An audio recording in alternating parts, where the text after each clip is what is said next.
तो ये कहानी एक ऐसे लड़के के बारे में है जो कि अपने माता पिता से बहुत ही ज्यादा प्यार करता था, लेकिन एक दिन उसके सामने ही कुछ डीमंस आके उसके माता पिता को मार देते हैं और तब वो डिसाइड करता है कि वो बहुत ही ज्यादा स्ट्रांग बनेगा, इतना ज्यादा स्ट्रांग बनेगा कि इस दुनिया से वो सारे डीमंस को मार सके।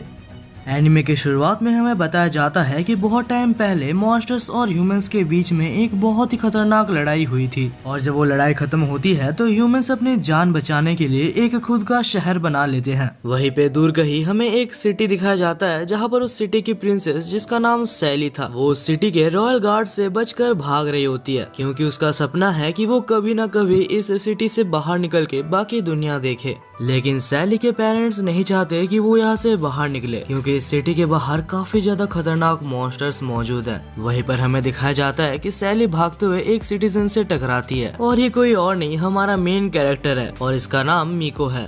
तब सैली कहती है कि प्लीज मेरी हेल्प करो, कुछ गार्ड्स मुझे पकड़ना चाहते हैं और मीको सैली की हेल्प करने के लिए मान जाता है और तभी वहाँ पर गार्ड्स आ जाते हैं और वो मीको को एक लड़की समझ रहे थे। वो कहते हैं कि क्या तुमने यहाँ पर एक येलो हेयर्ड गर्ल को देखा है?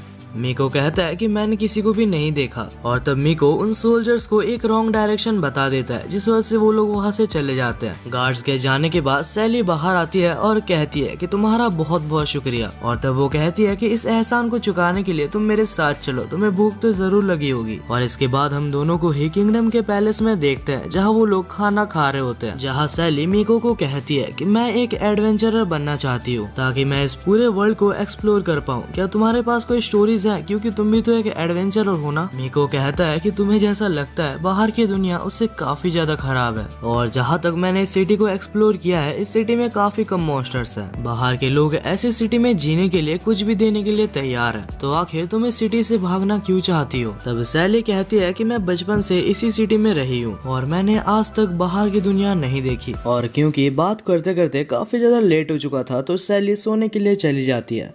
और अगले सीन में कैसल के कुछ डिस्टेंस पर हमें दो मॉन्स्टर्स को दिखाया जाता है जो कि चुपचाप अंधेरे में कैसल की तरफ घूर रहे होते हैं। अब हमें अगले सुबह दिखाया जाता है जहाँ पर सैली मीको को खोजते हुए उसके रूम में जाती है और जैसे ही सैली मीको के रूम में एंटर करती है तो वही देख के शॉक थी कि मीको एक लड़का है। उसे इतने देर तक लग रहा था कि मीको एक लड़की है क्योंकि उसके इतने बड़े बड़े बाल है। और इसके बाद मीको उसको अपने सारे एडवेंचर्स के बारे में सैली को बताता है और मीको की इन सारी कहानी को सुनने के बाद सैली कहती है कि मैं जरूर अभी इस शहर से बाहर निकलूंगी और एक एडवेंचर में जाऊंगी। वैसे एक मिनट, मेरे पास एक आइडिया है, क्यों ना मीको मैं तुम्हारे साथ ही तुम्हारे एडवेंचर में चलूं? तब मीको थोड़ा सा सीरियस हो जाता है और कहता है कि तुम मेरे साथ मेरे एडवेंचर में आना चाहती हो, लेकिन मैं जो एडवेंचर करता हूँ वो काफी ज्यादा डेंजरस है और ऐसा भी हो सकता है कि तुम 1 घंटे के अंदर ही मारी जाओ। और मारे जाने की बात को सुनकर शैली बिल्कुल ही चुप हो जाती है और कहती है कि ठीक है, मैं तुम्हारे साथ नहीं जाऊंगी। लेकिन तब मीको वहाँ से जाते हुए कहता है कि मैं बस मजाक कर रहा हूँ। अगले सीन में हमें सैली के फादर यानी कि प्रिंस को दिखाया जाता है और जब प्रिंस बैठे हुए थे तब प्रिंस से मिलने के लिए वहाँ पर एक मॉन्स्टर आता है और ये वही मॉन्स्टर है जो कि कल रात को हमें छत पर दिखाया गया था। तब वो मॉन्स्टर प्रिंस से कहता है कि मैं तुम्हारे साथ लड़ाई नहीं चाहता, मैं यहाँ पर एक सौदा करने के लिए आया हूँ और मेरा सौदा ये है कि तुम हर रोज हमको 30 ह्यूमन बॉडीज दो और बदले में हम तुम्हारी सिटी में किसी को भी हार्म नहीं करेंगे। और ये सुन के वहाँ पर मौजूद सारे गार्ड्स काफी ज्यादा गुस्सा हो जाते हैं और उसके ऊपर स्वॉर्ड रख देते हैं, लेकिन तब वो मॉन्स्टर सारे गार्ड में से एक गार्ड को मार देता है और ये कहते हुए चला जाता है कि प्रिंस अच्छे से सोच के बताना, क्योंकि ये ऑफर मैं बार बार नहीं देने वाला। अब ये सब होने के बाद अगले सीन में हम मीको और सैली को देखते हैं जो कि वहाँ से जा रहे थे और जब वो मॉन्स्टर वहाँ से नीचे गुजरता है तो वो मीको को देखता है और मीको को देख के उसे काफी ज्यादा डर लगता है। उसको देखते साथ ही वो किंगडम से बहुत ही जल्दी भाग जाता है, लेकिन वहीं पर हमारे मीको ने भी उस मॉन्स्टर को देख लिया होता है। अगले सीन में हम प्रिंस को देखते हैं जो कि सैली को बुलाता है और कहता है कि अभी बिल्कुल भी बाहर मत निकलना। और इससे पहले कि सैली कुछ बोल पाती बाहर से बहुत सारे आवाजें आने लगती है और जैसे ही वो लोग बाहर देखते हैं तो वो लोग देखते हैं कि बाहर बहुत सारे मॉन्स्टर्स हैं। तभी हमें इस मॉन्स्टर का नाम बताया जाता है जो कि याकी था और उसके साथ जो बड़ा वाला मॉन्स्टर है उसका नाम मोकी है। याकी आकर कहता है कि जल्दी से जल्दी हमें यहाँ से निकलना होगा क्योंकि वो लड़का इधर ही है, अगर हम अभी नहीं भागेंगे तो वो आके हमें मार देगा। उसके अंदर इतना पावर है कि उसने हमारी सिटी को अकेले तबाह कर दिया था। और इतने में ही हमें दिखाया जाता है कि पीछे मीको आ चुका था और फिर वो कहता है कि फाइनली तुम लोग मिल गए, अब तुम्हें मारने में काफी मजा आएगा। वहीं पर मोकी कहता है तो अच्छा ये बच्चा है जिसने हमारी सिटी को बर्बाद किया था, अच्छा हुआ तुम मुझे मिल गए और तुम अभी मरने वाले हो। और इतने में ही सैली वहाँ पर दौड़ते दौड़ते आती है और कहती है कि तुम यहाँ पर क्या कर रहे हो, तुम्हें यहाँ से जल्द निकल जाना चाहिए। और तब मॉन्स्टर कहता है कि अभी भी तुम्हारे पास समय है, यहाँ से निकल जाओ। पर तब मीको स्माइल करते हुए उस स्वॉर्ड को निकालता ही है कि उस मॉन्स्टर का हाथ कट जाता है और फिर अपने बालों को सेट करते हुए कहता है कि तुम लोगों की वजह से मेरे माता पिता मारे गए। और ये कहते हुए वो वहाँ पर सारे मॉन्स्टर्स को बहुत ही जल्दी मार देता है और अपने सारे साथियों को मरता हुआ देख मूकी कहता है कि मैं समझ गया, असली मॉन्स्टर्स हम नहीं, असली मॉन्स्टर तो तुम हो। और इससे पहले कि वो कुछ और बोल पाता मीको आकर उसको मार डालता है। लड़ाई खत्म होने के बाद कैसल के अंदर से मीको के पास एक डॉग आता है और तब मीको और वो डॉग वहाँ से जाने लगते हैं। वहीं पर सैली को कुछ भी समझ नहीं आता कि आखिर अब यहाँ पर क्या हुआ। वो मीको को रोकने की कोशिश करती है लेकिन जैसे ही वो आगे बढ़ती है तो मॉन्स्टर्स की मरी हुई बॉडी को देख के वो आगे नहीं बढ़ पाती। अब इसके बाद हमें 1 महीने बाद का सीन दिखाया जाता है और 1 महीने बाद भी उसे मीको के सपने आ रहे थे। उसे अभी तक समझ नहीं आता कि आखिर मीको कौन था। वो डिसाइड करती है कि वो ये सब खुद ही फिगर आउट कर लेगी लेकिन उससे पहले उसे एडवेंचर में जाना होगा। और एक आखिरी बार वो अपने फादर से पूछने जाती है कि क्या आप मुझे एडवेंचर के लिए जाने दोगे। यहाँ तक कि सैली ने अपने बालों को भी छोटा कर लिया था ये दिखाने के लिए कि वो कितना ज्यादा सीरियस है। और शॉकिंगली इस बार सैली के फादर उसको एडवेंचर में भेजने के लिए मान जाते हैं और ये देख के सैली काफी ज्यादा खुश होती है और कहती है कि मैं फाइनली अब एडवेंचर में जा सकती हूँ।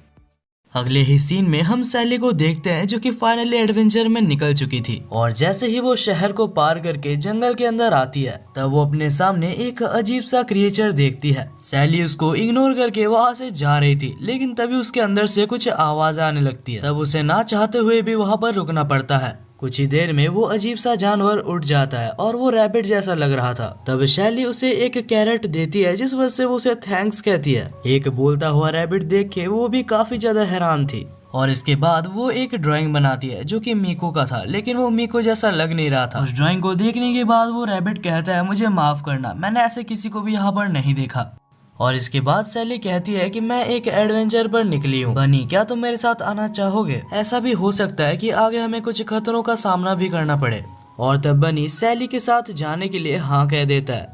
अगली सीन में हम बनी और सैली को देखते हैं जो कि चलते चलते एक छोटे से गांव में आते हैं लेकिन उस गांव के लोग डेमी ह्यूमंस को बिल्कुल भी पसंद नहीं करते और यही वजह है कि वो लोग बनी को अपने गांव में देखना नहीं चाहते और ये चीज सैली को बिल्कुल भी पसंद नहीं आती जिस वजह से वो लोग उस गांव में एंटर करते ही नहीं है। लेकिन इस जगह से बाहर निकलने का उस गांव के अलावा कोई और रास्ता था भी नहीं। तब सैली बनी को एक कपड़े से ढक देती है और चुपचाप वो लोग उस शहर से निकलने लगते हैं। लेकिन इससे पहले कि वो लोग शहर से निकल पाते वहाँ पर उनके सामने विलेज का हेड आ जाता है। विलेज के हेड ने अभी तक बनी को नहीं देखा था जिस वजह से वो लोग बिल्कुल ही शांत थे। लेकिन तब बनी विलेज के हेड के बैग पर बहुत सारे कैरेट्स को देखता है और वो काफी खुश हो जाता है और कहता है कि मुझे कैरेट्स चाहिए। और क्योंकि बनी सामने आ जाता है तो विलेज के चीफ को पता चल जाता है कि वो एक डेमी ह्यूमन है। लेकिन उन दोनों को देख के चीफ समझ जाता है कि ये दोनों एडवेंचरर्स हैं तो वो डेमी ह्यूमंस के बारे में उसको कुछ भी नहीं बोलता। और तब चीफ उन दोनों को ही ऑफर करता है कि अगर तुम चाहो तो मेरे घर में रुक सकते हो क्योंकि ये विलेज काफी बड़ा है तो एक दिन में तुम इसको पार नहीं कर पाओगे।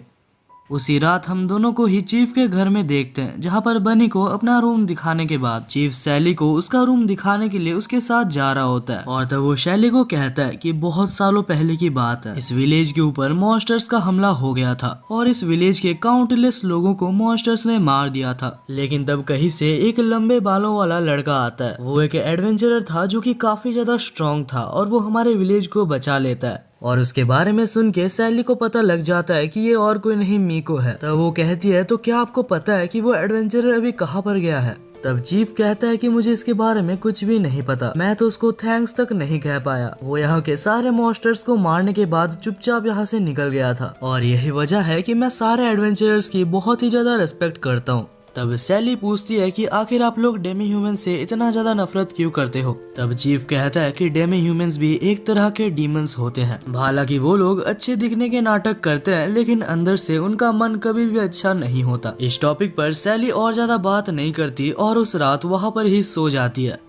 अगले दिन जब सैली सोकर उठती है तो उसे बहुत सारे आवाजें आती है और जैसे ही वो बाहर निकलती है तो वो अपने सामने एक बहुत ही बड़े ऑगर मॉन्स्टर को देखती है। ये मॉन्स्टर वहाँ पर मौजूद सारे सिटीजन्स को हार्म कर रहा होता है। सैली को कुछ भी समझ नहीं आता कि आखिर वो इस मॉन्स्टर को कैसे मारेगी और जैसे ही वो मॉन्स्टर सैली को जान से मारने वाला था तभी वहाँ पर बनी दौड़ते हुए आता है और एक ही किक के साथ वो मॉन्स्टर को मार गिराता है। वहीं पर इन सारी चीजों को जंगल से कुछ सोल्जर्स देख रहे होते हैं। दूसरी तरफ विलेज में बनी की ऐसी पावर को देख के वहाँ के सिटीजन्स काफी ज्यादा डर गए थे।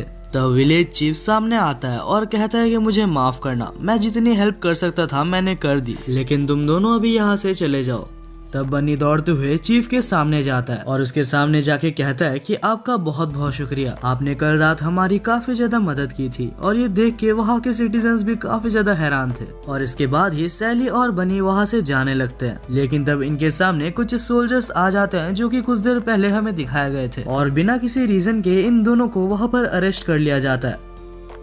और इसके बाद ही हमें सैली और बनी को दिखाया जाता है जो कि जेल के अंदर थे और तभी वहाँ पर हेड ऑफिसर आता है और आने के बाद उन दोनों को ही जेल से निकालने के बाद वो कहता है कि मेरा नाम हॉक्स है और हमारी मेन विक्टिम ये डेमी ह्यूमन है। इसकी पावर देख के हमें लगा कि ये कभी भी खतरा बन सकती है और क्योंकि तुम भी इसी के साथ थी इसलिए तुम्हें हमने पकड़ा है। लेकिन थोड़ी सी इन्वेस्टिगेशन करने के बाद और उन विलेजर्स से बात करने के बाद उन्होंने बोला कि बनी एक बहुत ही अच्छा डेमी ह्यूमन है और यहाँ तक कि बनी ने विलेजर्स को डीमन से भी बचाया है। और तब हॉक्स को पता लगता है कि बनी बिल्कुल भी बुरी डेमी ह्यूमन नहीं है और क्योंकि हॉक्स ने बेवजह दोनों को अरेस्ट किया था तो एक ट्रीट देने के लिए वो लोग दोनों को ही एक सिटी में ले आते हैं। तब हॉक्स कहता है कि इस सिटी को रिंडेरी सिटी के नाम से जाना जाता है। वहीं पे उस सिटी के बाहर हम दो मॉन्स्टर्स को देखते हैं। यहाँ पर एक मॉन्स्टर जो कि लड़की है उसका नाम मैरी था और इस बड़े वाले भालू जैसे मॉन्स्टर का नाम जेड है और ये दोनों ही प्लान कर इस सिटी के अंदर कब्जा करने का सोच रहे हैं। लेकिन इस सिटी के आउटर वॉल्स काफी ज्यादा स्ट्रॉन्ग है जिस वजह से कोई भी मॉन्स्टर इसके अंदर एंटर नहीं कर पाता।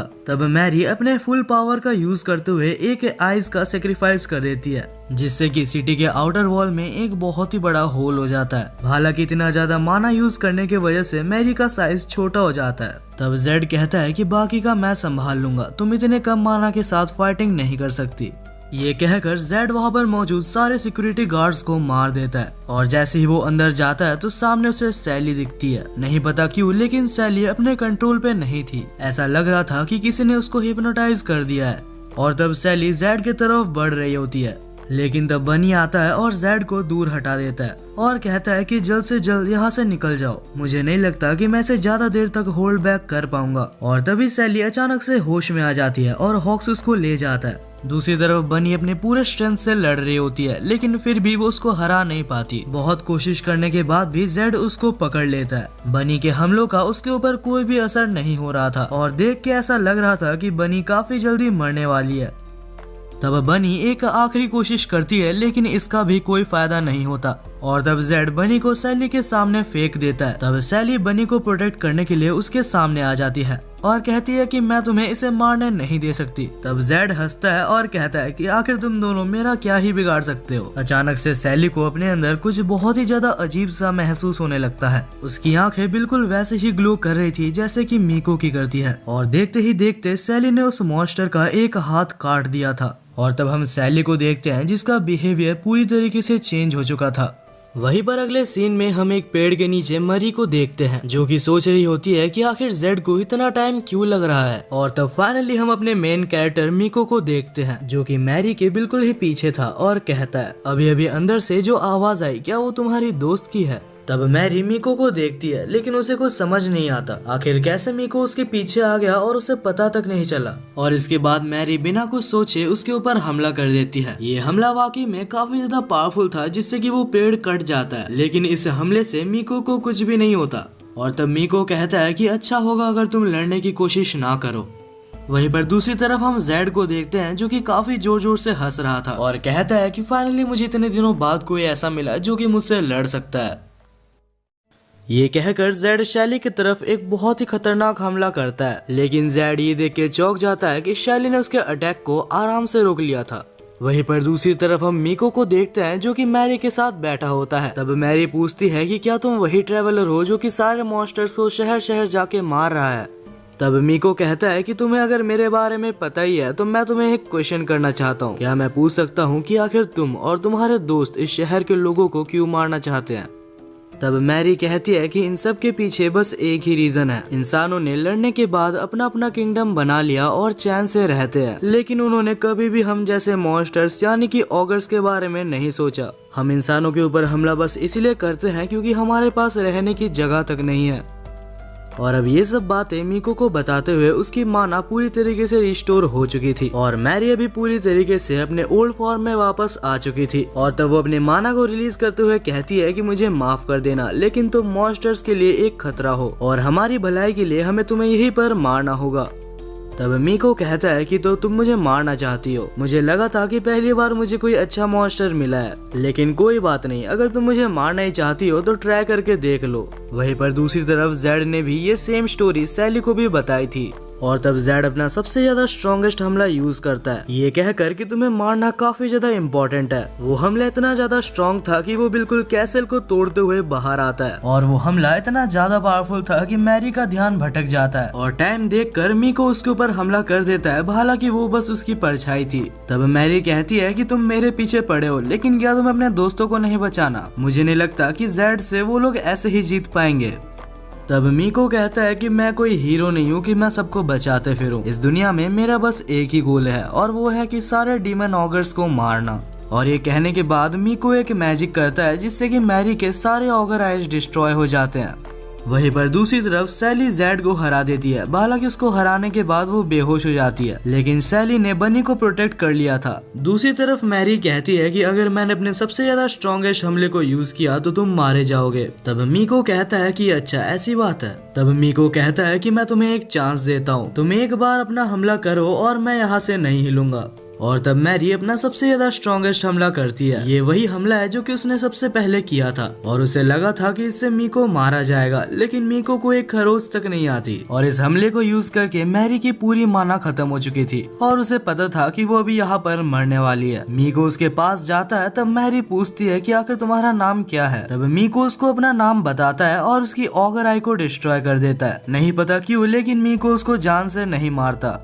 कुछ देर बाद वहाँ पर मीको का डॉग आता है और कहता है कि मीको क्या तुम इसे नहीं मारने वाले? तब मीको कहता है कि कभी मैं भी इसी की तरह हुआ करता था और क्योंकि मैंने इसकी सारी पावर ड्रेन कर लिया तो हम इसको जिंदा छोड़ सकते हैं। और तब डॉग कहता है कि क्या आप अपने स्पिरिट से नहीं मिलने वाले? मीको कहता है कि मुझे लगता है कि इस वक्त उससे मिलना बिल्कुल भी सही नहीं होगा। और यहाँ पर ये दोनों ही सैली की बात कर रहे थे और इसका मतलब ये है कि इससे पहले जब वो दोनों मिले थे तब मीको का एक छोटा सा हिस्सा सैली के अंदर चला गया था और यही वजह है कि शैली के अंदर एक ऐसी पावर डेवलप हो गई। उसी शाम को एक पेड़ के पास में एक अजीब सा आदमी दिखाया जाता है और वो कहता है कि फाइनली मुझे वो मिल गया। वहीं पर दूसरी तरफ जब शैली को होश आता है तब वो पूछती है कि आखिर उस मॉन्स्टर ऑगर का क्या हुआ। तब हॉक्स उसे उसका स्वॉर्ड देता है और उसे बोलता है कि आखिर तुमने तो उसे मारा था। और ये सुन के शैली को समझ नहीं आता कि आखिर इतने बड़े मॉन्स्टर को उसने कैसे मारा। अगले सीन में हम हॉक्स को देखते हैं जो कि शैली और बनी को जेल में लेके आता है और तब हॉक्स दोनों को ही मैरी को दिखाता है और कहता है कि हम लोग जब इन्वेस्टिगेशन कर रहे थे तब सिटी के बाहर एक पेड़ के पीछे हमें ये लड़की पड़ी हुई मिली और जैसे कि हम देख सकते हैं कि ये एक ऑगर है। हालांकि किसी ने इसके मॉन्स्टर एलिमेंट्स को एलिमिनेट कर दिया है और क्योंकि ये एक ऑगर है तो ऐसा हो सकता है कि इस हमले के पीछे इसका भी हाथ हो, इसीलिए जब ये एक बार होश में आ जाएगी तो हमें इसे मारना होगा। तब शैली कहती है कि जब तक इसे होश नहीं आता तब तक मैं इसके साथ ही रहूंगी। तब हॉक्स कहता है कि सावधान रहना और वहां से चला जाता है। इसके बाद जब बनी और शैली उसके पास बैठे थे तब बनी एक चीज नोटिस करती है और शैली से कहती है कि मैरी बस बेहोश होने का नाटक कर रही है। और जब दोनों को पता लग ही चुका था तो मैरी वहाँ पर उठ जाती है और कुछ प्लान करने के बाद वो बनी के ऊपर हमला करने की कोशिश करती है, लेकिन मैरी के अटैक्स बिल्कुल भी पावरफुल नहीं थे क्योंकि मीको ने उसके पावर एलिमेंट्स को ऑलरेडी डिस्ट्रॉय कर दिया है। मैरी को कुछ समझ नहीं आ रहा था कि आखिर उसके अटैक्स उसको लग क्यों नहीं रहे और जब उसे याद आता है कि मीको ने ये सब किया है तब वो जोर जोर से मीको का नाम लेने लगती है और मीको का नाम सुन के शैली को कुछ भी समझ नहीं आता। तब वो कहती है कि मुझे सब कुछ पहले से बताओ। अगले सीन में हम एक ऑगर को देखते हैं जो कि धीरे धीरे जंगल से सिटी की तरफ बढ़ रहा होता है। वहीं पर दूसरी साइड हम देखते हैं कि मैरी ने सब कुछ शैली को बता दिया होता है और जब शैली को मिको के द्वारा किए गए सारे काम का पता लग जाता है तब वो बहुत ही ज्यादा खुश होती है और कहती है कि अब तुम हमारे जैसे ही एक नॉर्मल इंसान हो और कुछ भी करके तुम्हें हमें मरने से बचाना होगा। अगले सीन में हमें हॉक को दिखाया जाता है जो कि अपने कैबिनेट में बैठा होता है और तब उसके पास कुछ गार्ड्स आते हैं और कहते हैं कि वो मैरी नाम की ऑगर यहाँ से भाग चुकी है और इस प्लान में आपके दोनों ही दोस्त शामिल है। हॉक को विश्वास नहीं होता कि ऐसा भी कुछ शैली और बनी कर सकते हैं। उन तीनों को ही पकड़ने के लिए हॉक वहाँ से बाहर निकलता है और देखता है कि तीनों ही वहाँ से भाग रहे थे। उन्हें रोकने के लिए हॉक उनके सामने आ जाता है, लेकिन तब बनी दौड़ते हुए आती है और हॉक को साइड हटा देती है। हॉक उन्हें रोकने की सारी कोशिश करता है, लेकिन वो तीनों वहाँ से भाग रहे होते हैं। इससे पहले कि हॉक फिर से उनके पीछे जा सकता, वहाँ पर एक बहुत ही बड़ा हमला होता है और ये हमला इतना ज्यादा बड़ा था कि बस एक हमले से ये पूरी सिटी तबाह हो चुकी थी। हॉक अपने सामने पूरी सिटी को तबाह होता हुआ देख कुछ भी समझ नहीं पाता और तब मैरी को एक बहुत ही ज्यादा स्ट्रेंज सी फीलिंग महसूस होती है और तब ऊपर हम एक हाई लेवल ऑगर को देखते हैं। इस हाई लेवल ऑगर का नाम हमें साइमन बताया जाता है और इस टाइप के ऑगर्स के अंदर इनसेन लेवल की स्ट्रेंथ होती है। तब साइमन मैरी से पूछता है कि आखिर तुम इन ह्यूमंस के साथ क्या कर रही हो। तब सैमन नोटिस करता है कि मैरी के पास कोई भी पावर्स नहीं है। वो कहता है कि अगर तुम किसी बैटल में हार गई थी और तुम्हारे पास अभी पावर्स नहीं है, इसका मतलब कि तुम एक ह्यूमन हो और तुम्हारा जिंदा रहना ना रहना सेम चीज है, तो इनके साथ यहाँ पर तुम्हें भी मरना होगा। तब अचानक से मैरी नीचे बैठ जाती है और कहती है कि आप जैसा कहेंगे मैं वैसा ही करने के लिए तैयार हूँ। लेकिन तब बीच में शैली आती है और कहती है कि तुम्हें ऐसा बोलने का हक नहीं है। मैरी को जिंदा रहना है या नहीं है वो तुम डिसाइड करने वाले कोई भी नहीं होते। इससे पहले कि मैरी और भी कुछ बोल पाती, साइमन उसके पीछे चला जाता है और उसके ऊपर अटैक करने ही वाला था। लेकिन अचानक से साइमन रुक जाता है क्योंकि मिराजी नाम के एक बंदे ने उसको रुकने के लिए कहा था और ये वही है जो कि कुछ देर पहले हमें शहर के ऊपर नजर रखते हुए दिखाया गया था।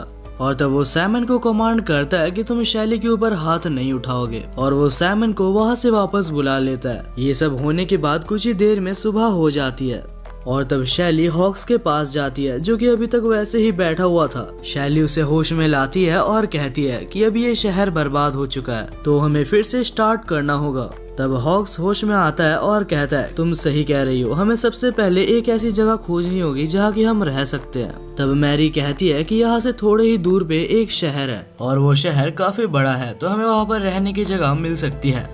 अगले सीन में हम सभी को उसी शहर में देखते हैं। हॉक्स कहता है कि सबसे पहले हमें एक रहने की जगह चाहिए और पूरा शहर ढूंढने पर उन्हें एक सस्ता होटल मिल जाता है। लेकिन उस होटल का ओनर भी उनको वहाँ पर रहने से मना कर रहा था क्योंकि ओनर को पता लग चुका था कि उनके साथ एक डेमी ह्यूमन है। पर जब ओनर को पता चलता है कि उनके साथ हॉक भी है जो कि एक आर्मी जनरल है, तब वो रूम देने के लिए मान जाता है।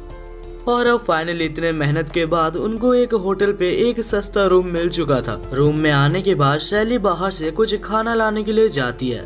वहीं पर हॉक काफी ज्यादा दुखी और बहुत ही ज्यादा डिप्रेस हो रहा था क्योंकि उसे बिल्कुल भी समझ नहीं आ रहा था कि आखिर वो भी क्या करेगा। तभी अचानक से हॉक के पास बनी आती है और कहती है कि चिंता मत करो, सब कुछ ठीक हो जाएगा। और बनी के मुंह से ये सारी बातें सुनने के बाद वो काफी ज्यादा मोटिवेटेड और बहुत ही अच्छा फील करने लगता है। कुछ ही देर में जब हॉक भी बाहर कुछ काम से जाने लगा था तब हम मैरी और बनी को देखते हैं। तब बनी कहती है कि जहाँ तक मुझे पता है तुम अभी एक इंसान हो तो तुम्हें भी अपना एक नया नाम मिलना चाहिए क्योंकि मैरी तो तुम्हारा ऑगर नेम है। और तब बनी कुछ देर सोचने के बाद मैरी का नया नाम कैरेट रखती है और मैरी को भी इस नाम से बिल्कुल भी प्रॉब्लम नहीं था, हालांकि उसको ये नाम पसंद आ रहा था। वहीं पर अगले सीन में हम शैली को देखते हैं जिसे अभी तक समझ नहीं आ रहा था कि आखिर सबको क्या पसंद आएगा। शैली बहुत सारे स्टोर्स में जा चुकी थी लेकिन उसे खाने के लिए कुछ भी अच्छा नहीं मिल रहा था। वो बैठ के सोच ही रही होती है कि आखिर उसे क्या खरीदना चाहिए, तभी अचानक से उसके साइड में मीको आ जाता है। अचानक से मीको को देख के शैली को समझ नहीं आता कि आखिर उसे क्या बोलना चाहिए। लेकिन तब मीको कहता है कि फाइनली तुम एक एडवेंचरर बन चुकी हो, तो क्या तुम मुझे बताओगी कि आखिर तुमने अपने एडवेंचर से क्या क्या सीखा। तब शैली कहती है कि हाँ, मैंने काफी कुछ सीखा है और उनमें से सबसे ज्यादा बुरी चीज जो मुझे लगी वो ये है कि ह्यूमंस और डेमी ह्यूमंस कितना ज्यादा आपस में हेट करते हैं। ये सुन के मीको कुछ देर के लिए चुप हो जाता है और कुछ देर बाद पूछता है, अगर एक छोटे से बच्चे के माता पिता को उसी के सामने एक डेमी ह्यूमन मार दे तो आखिर तब तुम क्या करोगी। तब शैली कहती है कि अगर ऐसा कुछ हो तो मैं डेमी ह्यूमन से बहुत ही ज्यादा नफरत करूंगी। तब मीको कहता है कि अगर मैं उसके जगह होता तो मैं सारे डेमी ह्यूमंस को मार डालता। अगले सीन में हम मिराजी को देखते हैं जो कि शहर के एक कोने में खड़ा था और तभी वहाँ पर साइमन आता है जो कि आकर उससे पूछता है आखिर तुमने मुझे उस लड़की को मारने से मना क्यों किया था। तब मिराजी कहता है कि तुम्हें लगता है कि तुम उस लड़की से जीत सकते हो, लेकिन अगर तुम उस वक्त उससे लड़ते तो तुम बहुत ही बुरी तरीके से मारे जाते। साइमन कहता है कि आखिर तुम ये क्या कह रहे हो, वो बस एक ह्यूमन है। वहीं पर दूसरे सीन में हम सैली को देखते हैं जो कि मीको से माफी मांगती है और कहती है कि अगर मैंने कुछ बुरा कहा हो तो मुझे माफ करना, मैं तो बस ये इतना चाहती हूँ कि इस दुनिया में सारे स्पीसीज एक साथ रह सके। तब मीको कहता है कि क्या तुम्हें लगता है कि ये सब बहुत ही इजी काम है। शैली कहती है कि हालांकि ये इजी काम ना हो, लेकिन मैं बिना ट्राई किए हार नहीं मानने वाली। और तब शैली पूछती है कि मीको क्या तुम मेरे साथ चलोगे, लेकिन तब मीको कहता है कि मुझे अकेले ट्रैवल करने में बहुत ही ज्यादा मजा आता है, तो मुझे माफ करना, लेकिन मैं तुम्हारे इस ऑफर को एक्सेप्ट नहीं कर सकता। और आखिर में कुछ देर बात करने के बाद मीको वहाँ से जाने लगता है। आखिर में मीको कहता है कि चिंता मत करो, हम फिर से जरूर मिलेंगे। और इसके बाद ही शैली कुछ खाना खरीद के अपने रूम में आ जाती है, लेकिन तब शैली रूम में एक अनजान बच्चे को नोटिस करती है। तब हॉक्स कहता है कि ये हमारे सिटी में से है और इस बच्चे का नाम ब्रेट बताया जाता है। तब ब्रेट बताता है कि जब पूरी सिटी डिस्ट्रॉय हो गई थी तब एक विच मेरे सामने आई थी और उसने मुझे बचा लिया था। हालांकि शैली समझ नहीं पाती कि आखिर एक विच ने एक बच्चे को क्यों बचाया। वहीं पर दूसरी तरफ हमें मैरी को दिखाया जाता है जो कि मिराजी के कहने पर उससे मिलने आई थी। तब मिराजी कहता है कि मैं तुम्हें अभी तक एक ऑगर मानता हूँ और अगर तुम अभी तक सच में एक मॉन्स्टर हो तो मैं तुम्हें कुछ चीजें बोलूंगा जो तुम्हें करनी होगी। तब मिराजी मैरी को शैली के ऊपर नजर रखने के लिए कहता है और ये भी कहता है कि अगर तुम चाहो तो अपने ऑगर आइज से उसके ऊपर नजर रख सकती हो, इससे तुम्हें पता लग जाएगा कि आखिर उसके पास कितनी पावर है।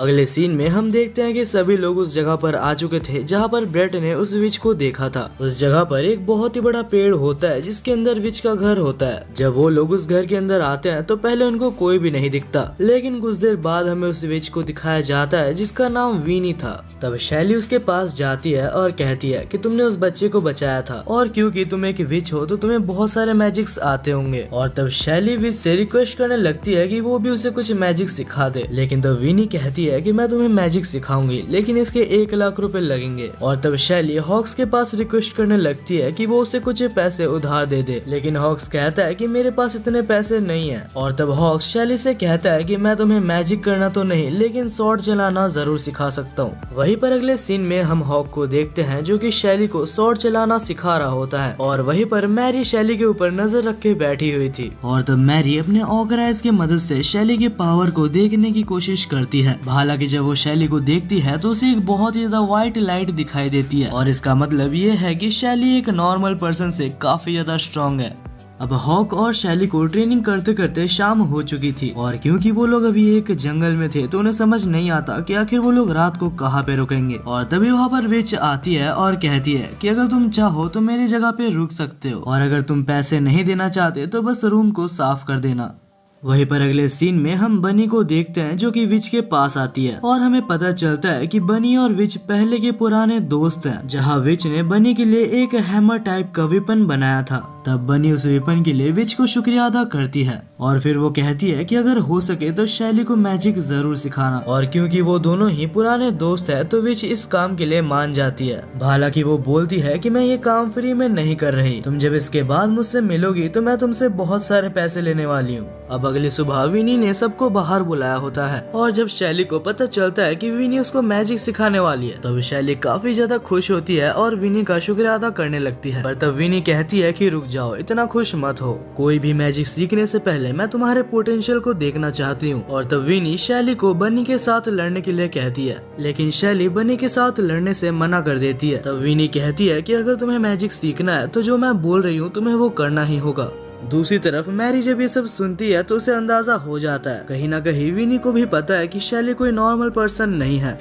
वहीं पर शैली बनी के साथ एक नॉर्मल ट्रेनिंग कर रही होती है और जब बनी के साथ उसका ट्रेनिंग खत्म हो जाता है तो वो हॉक्स के साथ स्वॉर्ड फाइटिंग करती है। तब हॉक्स कहता है कि क्योंकि तुम एक बिगिनर हो तो मैं तुम्हारे ऊपर हाथों का इस्तेमाल नहीं करूंगा। तब हमें कुछ टाइम पहले का सीन दिखाया जाता है जहाँ पर विनी और हॉक बात कर रहे होते हैं और विनी उसे बता रही होती है कि आखिर कैसे शैली ने उस जेड मॉन्स्टर को हराया था। तब हॉक कहता है कि अगर शैली के पास सच में एक ऐसी पावर है तो उसे कोई भी नहीं हरा सकता।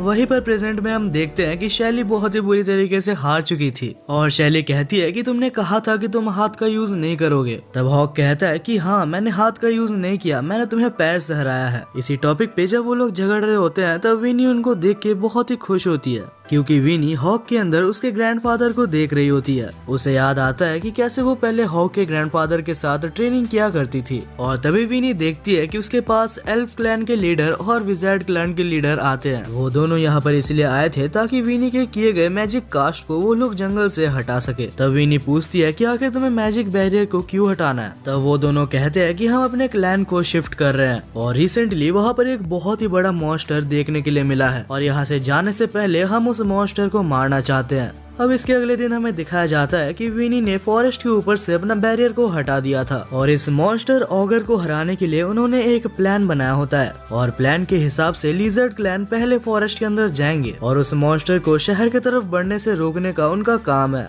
लेकिन तब हॉक कहता है कि ये प्लान बिल्कुल बेवकूफी है, क्योंकि लिजर्ड्स दूर तक नहीं देख सकते तो फॉरेस्ट के अंदर उन्हें बहुत ही बड़ा डिसएडवांटेज है और अगर लिजर्ड्स अकेले लड़ने गए तो वो लोग बेवजह मारे जाएंगे। ये बात शैली और हॉक दोनों ही एल्फ क्लैन के लीडर को कहते हैं। तब एल्फ क्लैन का लीडर कहता है कि मुझे पता है कि ये हो सकता है, लेकिन ये हम दोनों क्लैन्स ने मिलकर डिसाइड किया है और असलियत में अगर वो मॉन्स्टर मारा जाए और साथ ही कुछ लिजर्ड्स भी मारे जाए तो इससे हमारे एल्फ क्लैन को कोई भी फर्क नहीं पड़ेगा। और एल्फ क्लैन के लीडर की ऐसी बातें सुन के शैली आगे कुछ भी नहीं बोलती। तभी अचानक से जंगल के अंदर से एक ऑगर आता है जो कि बिल्कुल ही इंसान की तरह दिख रहा था। हालांकि ये वो ऑगर नहीं है जिनसे कि ये सब लड़ने आए हैं। वो आते साथ ही शैली के ऊपर अपने बालों की मदद से हमला कर देती है। हालांकि बनी ने अपने हैमर की मदद से उसके अटैक को रोक लिया था। तब हमें इस ऑगर का नाम बताया जाता है जो कि हात्सुमी था। दूसरी साइड विनी को ये सारी चीजें अजीब लगी रही होती है कि वहाँ पर एक बहुत ही बड़ा अर्थक्वेक आता है और तभी वो मेन ऑगर जंगल से बाहर आ जाता है और सभी लोग ये देख के काफी हैरान थे कि ये ऑगर एक बहुत ही बड़ा पेड़ जैसे लग रहा है। तब विनी सबको कहती है कि इसके लुक्स पे मत जाना, मैं इसको रोकूंगी, तब तक तुम सभी यहाँ से भाग जाओ। लेकिन तब शैली कहती है कि ऐसा नहीं हो सकता, ये काम काफी ज्यादा खतरनाक है और इससे तुम्हारी जान भी जा सकती है। और तभी हमें पता चलता है कि ये सारा ही प्लान मिराजी और साइमन का था, जिससे कि वो लोग दोनों ही क्लैन और साथ ही में शैली को खत्म कर सके। उस पेड़ जैसे दिखने वाले ऑगर और हात्सुमी को इसी ने समन किया होता है। तब साइमन कहता है कि मैंने बहुत दिन से किसी इंसान को नहीं खाया और किस्मत भी इतनी ज्यादा अच्छी है कि सामने से मीको जा रहा होता है। मीको को देखते साथ ही साइमन उसके ऊपर हमला कर देता है, लेकिन अगले ही सेकंड उसका गर्दन कटा हुआ होता है और ये देख के मिराजी काफी ज्यादा चौंक गया था। और तब मीको हंसते हुए कहता है कि ऐसे पीछे से हमला नहीं करते। वहीं पर अगले सीन में हम ऑगर को देखते हैं जो कि काफी ज्यादा गुस्सा था, क्योंकि विनी ने उसको इतने सालों से अपने मैजिक के अंदर कैद करके रखा था। लेकिन तब हम देखते हैं कि उनका प्लान चेंज होता है और अब प्लान में वो दोनों ही क्लैन एक साथ लड़ने वाले थे और क्योंकि दोनों ही क्लैन मिलजुल के काम कर रहे थे तो ये देख के शैली काफी ज्यादा खुश थी।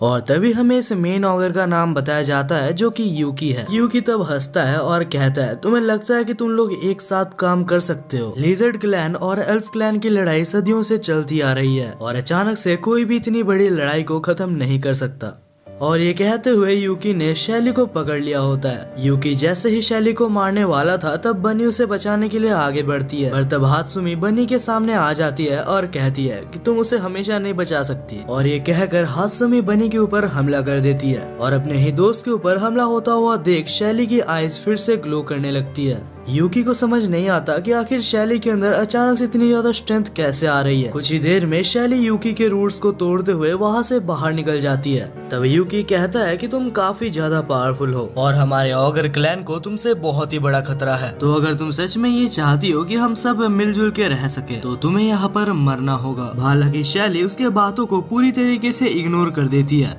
और जब शैली उसके ऊपर हमला करने वाली थी तब हात्सुमी उसे पकड़ लेती है, लेकिन शैली एक ही हमले की मदद से हात्सुमी के बालों को काट देती है। ये देख के हात्सुमी को कुछ भी समझ नहीं आता, क्योंकि आज तक कोई भी उसे इतना स्ट्रॉन्ग नहीं मिला जो कि उसके बालों को काट सके, क्योंकि उसके एबिलिटीज की मदद से उसके बाल स्टील से भी ज्यादा स्ट्रॉन्ग हो जाते हैं। और अब बिना कुछ कहे शैली उसके ऊपर हमला कर देती है और ये हमला इतना ज्यादा पावरफुल था कि हात्सुमी के पावर्स उसके पास से चले जाते हैं। हात्सुमी को समझ नहीं आता कि आखिर शैली कौन है लेकिन तब यूकी काफी ज्यादा गुस्सा हो जाता है और कहता है कि तुम बहुत ही ज्यादा वीक हो, अगर तुम एक इंसान से भी नहीं जीत सकती तो तुम्हें मॉन्स्टर क्लैन में रहने का कोई भी हक नहीं। और ये कहकर यूकी हात्सुमी की जान लेने के लिए उसके ऊपर हमला करता है, लेकिन अगले ही पल शैली ने उसके सारे रूट्स को जला दिया होता है। और ऐसी इंसेन पावर देख के यूकी को कुछ भी समझ नहीं आता। तब शैली कहती है कि तुम कह रहे थे कि हात्सुमी बहुत ही ज्यादा वीक है, लेकिन तुम्हें देख के मुझे ये नहीं लगता कि तुम स्ट्रॉन्ग हो। मेरे पास जो भी पावर्स है मैं बस उसे तभी यूज करती हूँ जबकि मुझे जरूरत होती है, और इन पावर्स को मैं बस अच्छे कामों के लिए ही यूज करती हूँ। हालांकि ये पावर्स मेरे पास रहे या ना रहे, लेकिन अगर मैंने कहीं भी नाइंसाफी देखी तो मैं उसे जरूर सबक सिखाऊंगी। और ये कहकर शैली अपने पूरी पावर के मदद से उसके ऊपर हमला करती है और कुछ ही देर में वो मॉन्स्टर भी वहीं पर मारा जाता है। और जब फाइनली इन दोनों ही मॉन्स्टर्स को हरा दिया गया है तो वो सब बहुत ही ज्यादा खुश थे और सभी लोग शैली का शुक्रिया अदा भी करते हैं, क्योंकि आज शैली ने ही उन्हें और उनके गाँव वालों को बचाया है।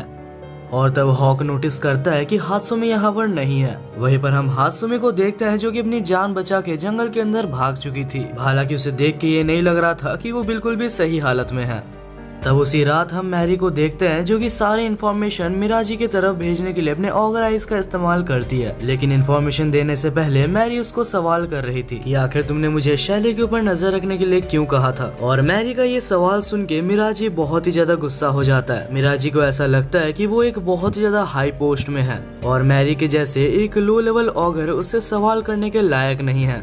लेकिन फिर मिराजी अपने गुस्से को कंट्रोल करता है और कहता है, कुछ देर पहले जब हम लोग पहाड़ों पर अपने प्लान के ऊपर नजर रख रहे थे तब हमें उस पहाड़ पे एक लड़का मिला था जिसने कि साइमन को एक ही सेकंड के अंदर मार दिया। ये सुन के मैरी बहुत ही ज्यादा चौंक जाती है, लेकिन उसे फिर पता लग जाता है ये और कोई नहीं मीको ही हो सकता है। तब मिराजी कहता है कि ऐसा भी हो सकता था कि आज मैं भी उसके साथ मारा जाता, लेकिन मैंने उसे समझाया कि मैं उसके साथ फाइट नहीं करना चाहता।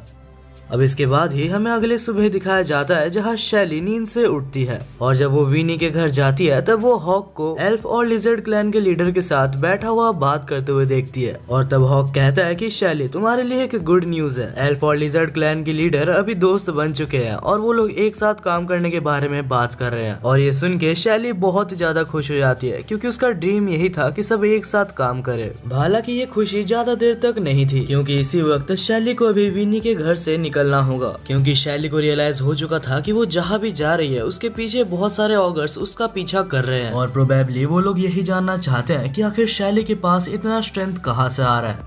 अगले सीन में हम शैली को देखते हैं जो कि वहाँ से निकल रही थी और उसके साथ उसके एडवेंचर में हॉक्स, मैरी और बनी उसके साथ जाने वाले थे। और इसके बाद ही विनी को अलविदा कहकर वो लोग वहाँ से निकल जाते हैं।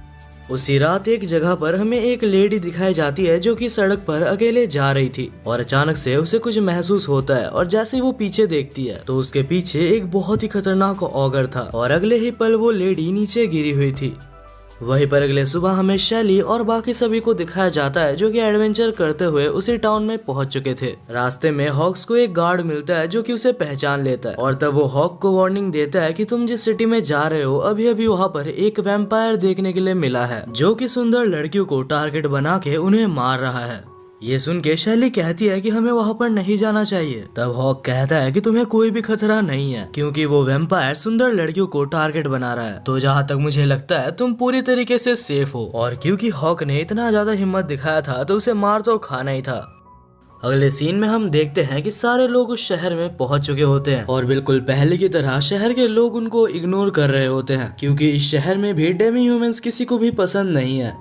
और डेमी ह्यूमंस के तरफ इतना हेट देख के मैरी बहुत ही ज्यादा गुस्सा हो जाती है। वो कहती है कि मुझे पता है कि ह्यूमंस पहले से ही ऐसे हैं। और तब वो शैली को कहती है कि चलो इनको सबक सिखाते हैं। पर तब शैली कहती है कि मैं अपने पावर्स को इनोसेंट पीपल के ऊपर यूज नहीं कर सकती। और क्योंकि शैली ने मैरी की बात नहीं मानी तो मैरी को बिल्कुल भी अच्छा नहीं लगता। वहीं पर बहुत खोजने के बाद फाइनली उनको एक होटल मिल गया था। वहीं पर बनी और मैरी कुछ खाना लेने के लिए वहां से चले गए थे। हालांकि बनी को अभी कोई कपड़ा नहीं मिला था जिससे कि वो अपने चेहरे को ढक सके। और तभी एक दुकान में बहुत सारे कैरेट्स देखकर बनी बहुत ही ज्यादा खुश हो जाती है और वो कुछ कैरेट्स खरीदना चाहती थी, लेकिन उस स्टोर का ओनर बनी के पैसों को लेने के जगह उसके पैसों को नीचे फेंक देता है और कहता है कि मैं तुम्हें कुछ भी नहीं देने वाला। और ये देख के मैरी को फिर से बहुत ही ज्यादा गुस्सा आता है। वहीं पर बनी बिना कुछ कहे अपने कॉइन्स को उठा रही होती है। अगले सीन में हम हम शैली और हॉक को देखते हैं जो कि इसी बारे में बात कर रहे होते हैं। हॉक कहता है कि हमें बनी को अकेले नहीं भेजना चाहिए था क्योंकि यहाँ के लोग भी उसे पसंद नहीं करते और उसने अपने फेस को भी कवर नहीं किया तो लोग उसे बहुत सारे बातें बोलेंगे और इस चीज से बनी को भी बहुत ज्यादा बुरा लगेगा।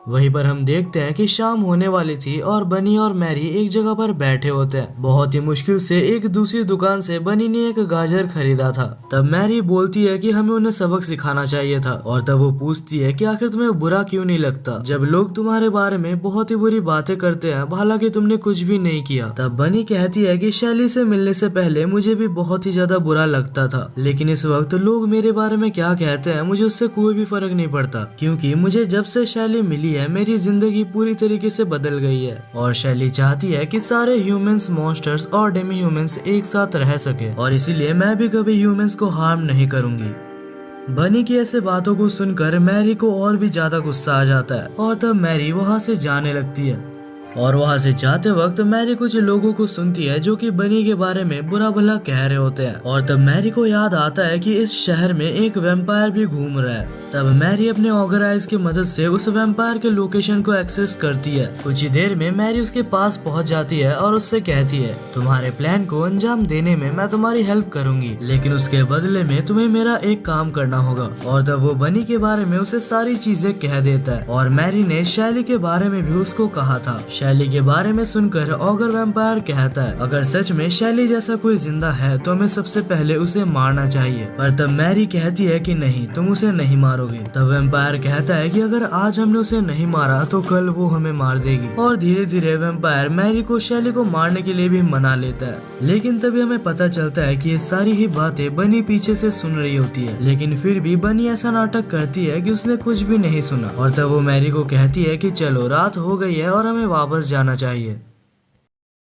पर तब बनी को देख के वैम्पायर उसके सामने जाता है और कहता है कि हमारी बात अभी खत्म नहीं हुई। लेकिन तब बनी को पता चल जाता है कि वैम्पायर के इंटेंशंस बिल्कुल भी सही नहीं है और टाइम वेस्ट ना करते हुए बनी उसके ऊपर हमला कर देती है। लेकिन बनी ये देख के चौंक जाती है कि उसके हमले का वैम्पायर पर थोड़ा सा भी असर नहीं होता और तब वैम्पायर बनी को पकड़ लेता है और इस बार वैम्पायर अपना स्पेशल मूव बनी के ऊपर करने वाला था। लेकिन इससे पहले कि वैम्पायर उसके ऊपर हमला कर पाता, बनी की पूरी ऊपर बॉडी अचानक से ब्लास्ट कर जाती है और उसी टाइम पे मैरी और बनी को खोजते हुए शैली भी वहीं पर आ चुकी थी और अपने सामने बनी को इतनी बुरी हालत में देख के उसे कुछ भी समझ नहीं आता। शैली की पावर्स खुद ब खुद जाग गई थी और वो सीधा जाती है और वैम्पायर के ऊपर हमला कर देती है, लेकिन बहुत ही मुश्किल से वैम्पायर उस हमले से बच गया था।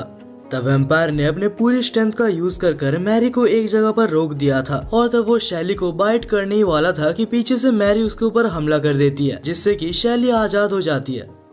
तब सीन चेंज होता है और हम बनी को हेवन में देखते हैं, जहाँ बनी को समझ नहीं आता कि आखिर मैं यहाँ पर कैसे आ गई। तब बनी के पास एक एंजल आती है और कहती है कि आखिर तुम भूल कैसे सकती हो, तुम इससे पहले भी एक बार यहाँ पर आ चुकी हो। तब बनी कहती है कि क्या एक आखिरी बार के लिए आप मेरे को अर्थ पर भेज सकते हो। इस बार मेरा वापस जाना बहुत ही ज्यादा इम्पोर्टेंट है क्योंकि मेरे दोस्त मुसीबत में है और मुझे उनकी हेल्प करनी होगी। तब एंजल कहती है कि मुझे नहीं पता आखिर तुम्हें वापस क्यों जाना है, लेकिन अगर तुम्हें जाना है तो मैं तुम्हारी एक बार हेल्प कर सकती हूँ। और अगले सीन में हम फिर से देखते हैं कि फाइनली बनी फिर से जिंदा हो चुकी थी, लेकिन इस बार बनी में कुछ अलग था। बनी के आंखें लाल ग्लो कर रहे होते हैं और उसके पीठ से एक अजीब सा काला पंख निकला होता है। यहाँ तक कि बनी को अपने अंदर एक बहुत ही स्ट्रेंज पावर महसूस होती है और तब बनी बिना टाइम वेस्ट करते हुए उस वैम्पायर के ऊपर हमला करती है। वो हमला इतना ज्यादा पावरफुल था कि वो वैम्पायर एक ही बार में हार जाता है और जब वैम्पायर मरने वाला था तब उसे कुछ चीजें याद आती है। जब वो इस शहर में पहली बार आया था तब उसे एक ह्यूमन मिली थी और उसका बिहेवियर इतना ज्यादा अच्छा था कि धीरे धीरे मैं उससे प्यार करने लगा। उसके साथ रहते वक्त मैं पूरी तरीके से भूल गया था कि मैं एक वैम्पायर हूँ और जिस दिन फाइनली हम दोनों शादी करने वाले थे उस दिन मेरे ऊपर से मेरा कंट्रोल खो गया और मैंने उसी का खून पी लिया जिसको मैं प्यार करता था। और जब वो मारी जाती है तो मेरी जिंदगी पूरी तरीके से बदल निकल जाती है और उस हादसे के बाद उसने सबको मारना चालू कर दिया था। वहीं पर हम प्रेजेंट में वैम्पायर को देखते हैं जो कि अपने आखिरी सांसें ले रहा था और मैरी से कहता है कि मैं समझ सकता हूँ कि आखिर तुमने शैली की साइड क्यों ली। अगले सीन में हम बनी को देखते हैं जो कि अभी भी सो रही थी और जब वो उठती है तो उसे याद आता है कि वैम्पायर को मारने के बाद वो बेहोश हो गई थी और तब बनी उसके साइड में उसी एंजल को देखती है जो कि वहीं पर बैठी हुई थी। बनी को कुछ भी समझ नहीं आता। वो कहती है कि क्या मैं फिर से मारी गई? तब एंजल कहती है कि नहीं, ऐसा नहीं है। एंजल कहती है कि जब मैंने तुम्हें यहाँ पर भेजा था तब मैंने तुम्हें एक पावर दी थी और क्योंकि बनी का काम हो चुका था तो एंजल उस पावर को वापस ले लेती है और जाते हुए कहती है कि तुम्हें कुछ अच्छे दोस्त मिले हैं, उनका ख्याल रखना। बाद में हम हॉक्स को देखते हैं जो कि बनी को देखने आया था और ये देखकर बनी अपने नॉर्मल फॉर्म में वापस आ चुकी है। वो काफी खुश था। अगले सीन में हम एंजल को देखते हैं जो कि अभी भी उसी शहर में थी और तब एंजल उसी वैम्पायर के सोल को देखती है और वैम्पायर की सोल खड़े होकर अपनी ही बॉडी को देख रही थी जो कि लोग जला रहे थे और वहाँ खड़े लोग वैम्पायर के बारे में बुरा भला बोल रहे होते हैं क्योंकि आखिर वैम्पायर ने बहुत से लोगों को मारा है। तब एंजल वहाँ पर आती है और वैम्पायर के सोल से पूछती है कि क्या तुम खुश हो? तब वैम्पायर कहता है कि आखिर मैं दुखी कैसे हो सकता हूँ, मुझे काफी सारी चीजें सीखने के लिए मिली है और साथ ही मैंने ये भी जाना कि हर ह्यूमन बुरा नहीं होता। इस दुनिया में कुछ वैसे ह्यूमंस भी होते होंगे जिनसे मैं प्यार करता था। और ये कहते हुए वैम्पायर की सोल वहाँ से गायब हो जाती है। वहीं पर अगले सीन में हम फाइनली मीको को देखते हैं जहाँ पर जब मीको और उसका डॉग ट्रैवल कर रहे होते हैं तब मीको को अपने पीछे कुछ फील होता है और जैसे ही वो पीछे देखता है तो वो कोई और नहीं हात्सुमी थी। अगले सीन में हम मीको को देखते हैं जो कि खाना बना रहा होता है और वो थोड़ा सा खाना उसे भी देता है और इससे पहले कि मीको उससे कोई सवाल करता हात्सुमी उसे झूठ कहती है और कहती है कि मुझे अपने नाम के अलावा कुछ भी याद नहीं। लेकिन जब रात को हात्सुमी सो रही होती है तब मीको को पता चल जाता है कि हात्सुमी एक ऑगर है और तब वो हंसता है और कहता है मुझे पता था कि ऑगर्स कभी भी सच नहीं बोलते। और जैसे ही मीको हात्सुमी को मारने वाला था तब उसका डॉग उसे रोक लेता है। तब मीको उसे गुस्से से पूछता है कि आखिर तुम मुझे क्यों रोक रहे हो? तब डॉग कहता है कि मैं तुम्हें उसे मारने से मना नहीं कर रहा, लेकिन किसी को भी सोते हुए मारना हमारे रूल्स के खिलाफ है। तब मीको थोड़ा सा शांत होता है और कहता है कि अच्छा हुआ तुमने मुझे रोक लिया और मीको अपने डॉग से माफी भी मांगता है क्योंकि वो उसके ऊपर बेकार में चिल्ला रहा था। अगले दिन जब मीको और बाकी सब आगे बढ़ते हैं तो उनके पास एक ऑगर आता है और जैसे ही मीको उस ऑगर को मारता है तो हात्सुमी के सिर में दर्द होने लगता है। और इसके बाद जैसे ही वो लोग थोड़ा आगे बढ़ते हैं तो मीको को वहाँ पर एक मिड लेवल का ऑगर दिखता है। ये ऑगर भी काफी ज्यादा पावरफुल होते हैं और पूरे ऑगर क्लैन में इनकी पावर मिडिल में आती है। तब वो ऑगर बहुत ही ज्यादा गुस्सा हो जाता है और कहता है अपना फाइट हारने के बाद तुम वहाँ से भाग गई और सिर्फ तुम्हारी वजह से हमारे मास्टर यूकी वहाँ पर मारे गए, जिस वजह से तुम्हें जिंदा रहने का कोई भी हक नहीं है। और ये कहकर वो ऑगर हात्सुमी के ऊपर हमला कर देता है और उस हमले के बाद हात्सुमी बहुत ही बुरी तरीके से इंजर्ड हो चुकी थी। वहीं पर मीको साइड में खड़े होकर ये सभी कुछ देख रहा था, लेकिन मीको को ऑगर्स के फाइट में जाके उन्हें रोकने का कोई शौक नहीं है। वहीं पर हात्सुमी बहुत ही बुरी तरीके से इंजर्ड हो गई थी और नीचे गिर गई होती है। आखिरी टाइम पे हात्सुमी रोते हुए अपने ऑगर हॉर्न को पूरी तरीके से निकाल लेती है और मीको से कहती है कि मैं और ऑगर नहीं हूँ, मैं एक इंसान हूँ, प्लीज मेरी हेल्प करो। और ये कहकर हात्सुमी वहीं पर बेहोश हो जाती है। वहीं पर अगले सीन में हम हात्सुमी को देखते हैं जो जैसे ही होश में आती है तो उसके सामने उसे मीको दिखता है और तब हात्सुमी खुश होकर पूछती है कि क्या तुमने मुझे बचाया? मीको कहता है कि हाँ मैंने ही तुम्हें बचाया था क्योंकि तुमने कहा कि तुम एक ऑगर नहीं हो। हालांकि मैंने उस मॉन्स्टर को नहीं मारा क्योंकि अगर मैं उसे मारने के लिए रुकता तो तुम मारी जा सकती थी, क्योंकि उस ऑगर के अटैक के बाद तुम्हारा बहुत ज्यादा ब्लड लॉस भी हो गया था। हात्सुमी बहुत ही ज्यादा खुश होती है और पूछती है कि क्या जब मैं ठीक हो जाऊंगी तब मैं तुम्हारे साथ तुम्हारे एडवेंचर में जा सकती हूँ? मीको कहता है कि क्यों नहीं, तुम भी मेरे साथ चल सकती हो। आखिर जब मैंने तुम्हें बचाया है तो मैं तुम्हें मरने के लिए नहीं छोड़ सकता। ये सुनकर हात्सुमी काफी ज्यादा खुश होती है और मीको की तारीफ करते हुए कहती है कि तुम बहुत ही अच्छे हो। अगले सीन में हम उस सिटी को देखते हैं जहाँ पर अभी शैली, हॉक्स और बाकी सब रुके थे। वहाँ पर एक टूर्नामेंट भी हो रहा था जहाँ पर हॉक्स ने हिस्सा लिया था और उसी सिटी में कहीं पर मीको भी होता है। वहीं पर उस कंपटीशन में हॉक्स सबको बहुत ही इजीली हरा रहा था। बाद में हम शैली, बनी और मैरी को देखते हैं जो कि हॉक के बारे में ही बात कर रहे थे। वो कहते हैं कि हॉक इस टूर्नामेंट में इसलिए हिस्सा ले रहा है क्योंकि उसे और ज्यादा स्ट्रॉन्ग बनना है। वहीं पर जैसे ही शैली आगे देखती है तो वो मीको को नोटिस करती है और तब शैली मीको को पकड़ने के लिए उसके पीछे भागती है। बाहर जैसे ही दोनों मिलते हैं तो मीको शैली को एक बेंच में बैठाता है और कहता है कि मुझे नहीं पता था तुम भी यहाँ पर हो। मीको शैली को पानी देता है और कहता है मुझे माफ करना, मेरे पास और पैसे नहीं है। मीको शैली को ये भी कहता है कि मुझे एक ऑगर मिला है जिसका ख्याल रखने में मेरा सारा पैसा वहीं पर लग गया, नहीं तो मैं तुम्हें एक बहुत ही अच्छा ट्रीट देता। अगले सीन में हम उसी ऑगर को देखते हैं जो कि कुछ देर पहले हात्सुमे के ऊपर हमला किया था। वो मिराजी के पास आता है और कहता है मास्टर मुझे माफ करना, मैं हात्सुमे को नहीं मार पाया। और वो ये भी कहता है कि वहाँ पर एक मीको नाम का बंदा उसको प्रोटेक्ट कर रहा था। मिराजी कहता है कि कोई बात नहीं, तुमने सही किया, तुम वैसे भी मीको को नहीं हरा सकते। और तब हम वहाँ पर एक छोटी सी लड़की को देखते हैं जिसका नाम हमें सलीना बताया जाता है। सलीना मिड ऑगर से कहती है कि मुझे अपने ऊपर बैठाओ और मैं जहाँ बोल रही हूँ मुझे ले जाओ, लेकिन मिड ऑगर कहता है कि मैं तुम्हारा नौकर नहीं हूँ। लेकिन तब मिराजी मिड ऑगर को डराने के लिए कहता है इस एस लेवल के ऑगर को उसी ने मारा है। और अब ये कहने के बाद मिड ऑगर और कुछ भी नहीं बोलता। वो सेलिना को कंधे पे बैठाता है और मिराजी के साथ एक जगह पर चला जाता है। और जब वो दोनों ही वहाँ पर पहुँच जाते हैं तो वो मिड ऑगर देखता है कि वहाँ पर बहुत सारे ऑगर्स थे और वो सभी लोग एक बहुत ही इम्पोर्टेंट मीटिंग के लिए वहाँ पर इकट्ठा हुए थे। और जैसे ही मीटिंग चालू होती है तो मिराजी वहाँ पर मौजूद सारे ऑगर्स को एक मैप दिखाता है और कहता है कि इस मैप में जो रेड पोर्शन है वो हमारे ऑगर की कब्जा की हुई जमीन है और हमारी ये कब्जा की हुई जमीन बहुत ही जल्दी कम हो रही है और इन सब के पीछे बस एक पर्सन का हाथ है और उस पर्सन का नाम है मीको। और जब सारे ऑगर्स को पता लगता है कि इन सारी चीजों के पीछे बस एक पर्सन का हाथ है, तब कोई भी मिराजी के बातों को सीरियसली नहीं लेता क्योंकि उन्हें लग रहा था कि बस एक ही पर्सन क्या ही बिगाड़ लेगा। लेकिन तब मिराजी साइमन का कटा हुआ सर दिखाता है। साइमन का ये हाल देख के वहाँ पर मौजूद सारे ऑगर्स कुछ भी समझ नहीं पाते क्योंकि उन सारे ऑगर्स में से साइमन उनसे काफी ज्यादा स्ट्रॉन्ग था। जहाँ वहाँ पर मौजूद सारे ऑगर्स बिल्कुल चुप हो गए थे और उन्हें समझ नहीं आता कि आखिर उन्हें क्या करना चाहिए। तभी उन सब के बीच में से एक ऑगर का चाइल्ड बाहर आता है जिसका नाम टोडोरो था और उसके पास थंडर पावर्स थी। वो कहता है कि अगर साइमन एक छोटे से बच्चे से मारा गया तो इसका मतलब कि साइमन बहुत ज्यादा वीक था। लेकिन तब मिराजी कहता है कि साइमन अकेला नहीं है, उसके साथ मैरी, यूकी और बहुत सारे ऑगर्स भी मारे गए हैं। और जब टोडोरो मैरी का नाम सुनता है तो उसे बहुत ही ज्यादा गुस्सा आता है और वो कहता है कि इस मिको को मैं अपने हाथों से मारूंगा। और जैसे ही मीटिंग खत्म होती है तो साइमन मिराजी को कंप्लेन करने लगता है। वो कहता है कि तुम मुझे बस फायदे के लिए यूज कर रहे हो, अगर तुम चाहते तो तुम मुझे रिकवर कर सकते थे। पर तब मिराजी के कहने पर सेलिना साइमन को पूरी तरीके से मार डालती है।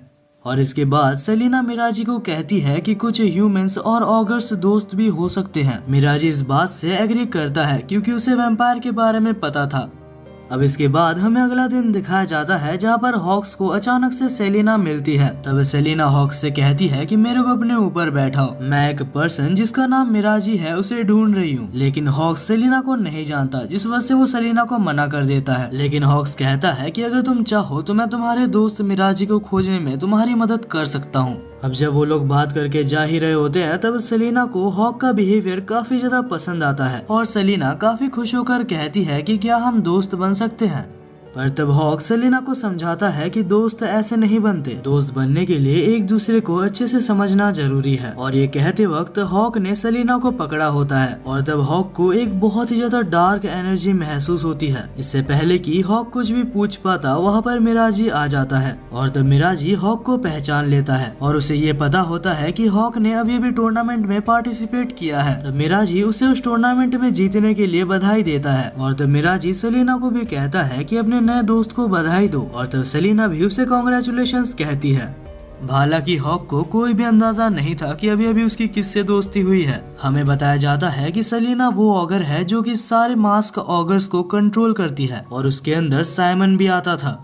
अब अगले सीन में हम हॉक को देखते हैं जो कि अपना फाइनल टूर्नामेंट लड़ रहा था और उन्हीं ऑडियंस में सेलिना भी होती है जो कि उसको चीयर कर रही थी। और ये सब देख के हॉक काफी ज्यादा मोटिवेटेड हो जाता है और डिसाइड करता है कि वो इस टूर्नामेंट को जरूर से जीतेगा। वहीं पर दूसरी तरफ स्टेडियम के बाहर हम शैली को देखते हैं और तब हम देखते हैं कि शैली के पास मिराजी आता है। हालांकि शैली नहीं जानती कि मिराजी कौन है और उसने क्या क्या किया है, लेकिन वहीं पर मिराजी शैली को बहुत ही अच्छे से जानता है। तब मिराजी शैली के पास आता आता है और कहता है, मुझे पता है कि तुम्हारा ड्रीम ये है कि ऑगर्स और ह्यूमंस एक साथ रह सके, और जहाँ तक मेरी बात है तो मेरा गोल भी यही है कि मैं दोनों को एक साथ देख सकूं। लेकिन तभी हम देखते हैं कि पीछे से मीको आता है और तब मीको शैली से कहता है कि वो बिल्कुल भी अच्छा आदमी नहीं है। यहाँ तक कि मीको ये भी बताता है कि मिराजी कौन से पोस्ट में है। तब मिराजी शैली से कहता है कि अगर मैं एक अपर पोस्ट पे हूँ तो उससे क्या प्रॉब्लम है, आखिर मैं भी एक ऑगर हूँ और मैं भी चाहता हूँ कि ह्यूमंस और ऑगर्स एक साथ रह सके। मिराजी ये भी कहता है कि बहुत सारे ऑगर्स मेरे अंडर आते हैं और अगर मैं चाहूँ तो मैं उन्हें बोल सकता हूँ कि ह्यूमंस और ऑगर्स एक साथ रहेंगे। अब इसके आगे मीको कुछ भी नहीं बोलता और कहता है कि या तो तुम मिराजी के साथ जाओ या अगर तुम चाहो तो तुम मेरे साथ आ सकती हो। तब शैली सोच रही होती है कि मिराजी और मेरा गोल एक ही है और अगर मैं उसके साथ जाऊँ तो मेरा बहुत ही ज्यादा फायदा है। और तब हमें दिखाया जाता है कि शैली मीको का हाथ पकड़ती है और कहती है कि हालांकि तुम बहुत ही ज्यादा स्ट्रांग हो लेकिन मीको मेरा पुराना दोस्त है। वहीं पर ये देख के कि शैली ने मीको को चुना है, मीको को भरोसा नहीं होता और तब मीको कुछ भी नहीं बोलता और वहां से दौड़ते हुए चला जाता है। तब पीछे से मिराजी कहता है कि अब तुम्हारा फैसला मैं सुन चुका हूँ और मुझे पता है कि तुमने जो भी फैसला किया है तुमने बहुत ही सोच समझ के किया होगा। हालांकि सिचुएशन को देखते हुए मुझे लगता है कि इस वक्त तुम्हें मीको के पास जाना चाहिए। और जब शैली मीको के पास जाती है तो मीको उसे पहले तो कुछ भी नहीं बोलता, लेकिन इसके बाद कहता है कि वो बच्चा मैं ही हूँ जिसके पेरेंट्स को बचपन में ही ऑगर्स ने मार दिया था और यही वजह है कि मैं इस दुनिया में सारे ऑगर्स को मारना चाहता हूँ। इस वक्त मैं जिंदा बस इसलिए हूँ ताकि मैं सारे ऑगर्स को मार सकूँ। तब शैली कहती है कि अगर ये सच है तो मुझे ये बताओ कि जब सारे ऑगर्स मारे जाएंगे तब तुम क्या करोगे। और ये सुनने के बाद हम देखते हैं कि मीको एक बहुत ही इविल स्माइल कर रहा होता है। वहीं पर अगले सीन में हम टोडोरो को देखते हैं जो कि और भी ऑगर्स के साथ सिटी पे हमला करने के लिए आ चुका था। वहीं पर हमें हॉक को दिखाया जाता है जिसके पास उसका एक दोस्त आता है। ये हॉक का दोस्त तब बना था जब ये कुछ देर पहले हॉक के साथ टूर्नामेंट में फाइट कर रहा था। तब हमें कुछ टाइम पहले का सीन दिखाया जाता है जहाँ पर गिल्ड मेंबर्स आके कहते हैं कि तुम लोग जितने ऑगर्स मारोगे उस हिसाब से तुम्हें पैसे मिलेंगे और इस वक्त सारे एडवेंचरर्स ऑगर्स को मारने के लिए बाहर हैं। तब हम प्रेजेंट में हॉक और उसके दोस्त को देखते हैं जो कि ऑगर्स को मारने के लिए जा रहे थे। हॉक का दोस्त कहता है कि मुझे कुछ पैसों की जरूरत है क्योंकि मेरे पास पैसे नहीं है अपने बच्चों को स्कूल में पढ़ाने के लिए। तब हॉक कहता है कि हालांकि हमें ये मिशन मिला है लेकिन ऑगर्स इतने ज्यादा कमजोर नहीं होते, अगर तुमने सावधानी से फाइट नहीं की तो तुम मारे जा सकते हो। और ये सब सुन के वो कहता है तो इसका मतलब कि ये ऑगर्स को मारना मेरा काम नहीं है। और तब वो हॉक को कहता है कि इससे अच्छा होगा कि मैं अपने घर में लौट जाऊं। वो ये कह ही रहा था कि उसके ऊपर एक बहुत ही खतरनाक थंडर अटैक होता है और जैसे ही हॉक सामने देखता है तो वो उसके सामने टोडोरो को देखता है। हॉक को समझ आ जाता है कि ये एक ऑगर है, लेकिन टोडोरो को यहाँ पर एक गलतफहमी हो गई थी। वो सोच रहा होता है कि जिस पर्सन ने मैरी को मारा है वो हॉक है, जिस वजह से वो कोशिश कर रहा होता है कि वो हॉक को भी मार सके। वहीं पर हम शैली को देखते हैं जिसे कुछ भी समझ नहीं आता कि आखिर ये धमाका कहाँ से हो रहा है। और तभी शैली के पीछे हम मिराजी को देखते हैं। तब शैली मिराजी को कहती है कि तुम सारे ऑगर्स के बॉस हो तो क्या तुम प्लीज जाकर उन्हें समझा सकते हो कि हम एक साथ रहना चाहते हैं। पर तब मिराजी कहता है कि नहीं, मैं ऐसा नहीं कर सकता, शायद तुम्हें याद नहीं तुमने मेरे जगह मीको को चुना था।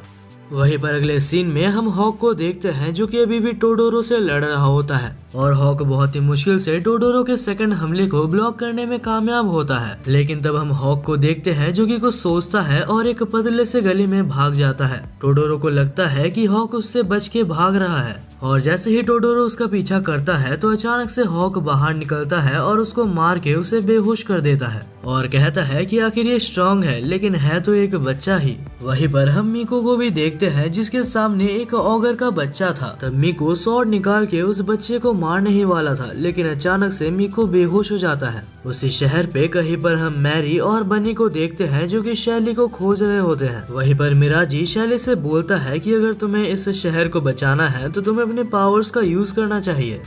अगले सीन में हम एक ऑगर को देखते हैं जिसका नाम सिंको था। वहीं पर हमें दिखाया जाता है कि सिंको एक जगह पर बैठ के कुछ सोच रहा होता है। तभी मैरी उसके पास आती है और उससे पूछती है कि आखिर तुम लोग इस शहर के ऊपर हमला क्यों कर रहे हो। तब सिंको कहता है कि ये सारे ही हमारे बॉस मिराजी के ऑर्डर्स हैं। और तभी अचानक से सिंको को बहुत ही ज्यादा गुस्सा आने लगता है। वो कहता है कि आखिर तुम हारने के बाद ह्यूमंस का साथ कैसे दे सकती हो, तुम्हारे वजह से ये सारी फाइट हो रही है। तुमने हमारे ऑगर पर क्लैन को धोखा दिया, जिस वजह से मैं आज तुम्हें यहीं पर मारने वाला हूँ।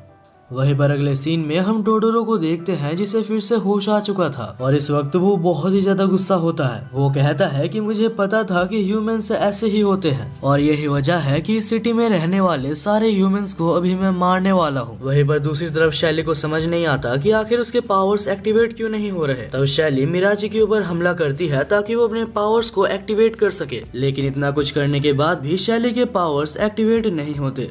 वहीं पर दूसरी तरफ हम मैरी को देखते हैं जो कि अभी भी सिंको से लड़ रही थी। सिंको एक बहुत ही ज्यादा पावरफुल ऑगर है जिसको कि खुद मिराजी ने क्रिएट किया है और यही वजह है कि बहुत कोशिश करने के बाद भी मैरी उससे जीत नहीं पाती।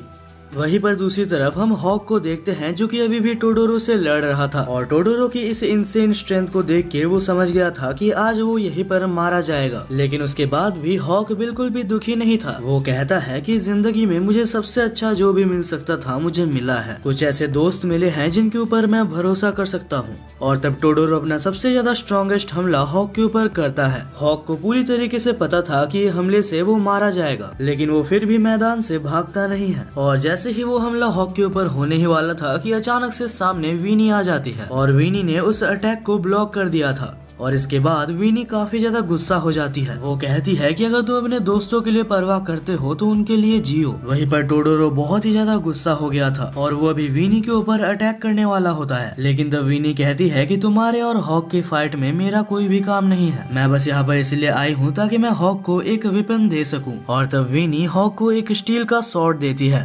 हालांकि हॉक को पता नहीं होता, लेकिन ये स्वॉर्ड कोई ऐसी वैसी स्वॉर्ड नहीं है, ये एक बहुत ही पुरानी होली वेपन है जो कि किसी को भी 2 हिस्सों में काट सकती है। और तब वीनी वहीं पर ऊपर बैठ जाती है और कहती है मेरा काम यहीं पर खत्म होता है और अगर तुम सच में अपने ग्रैंडफादर जैसे हो तो तुम यहाँ से बच सकते हो।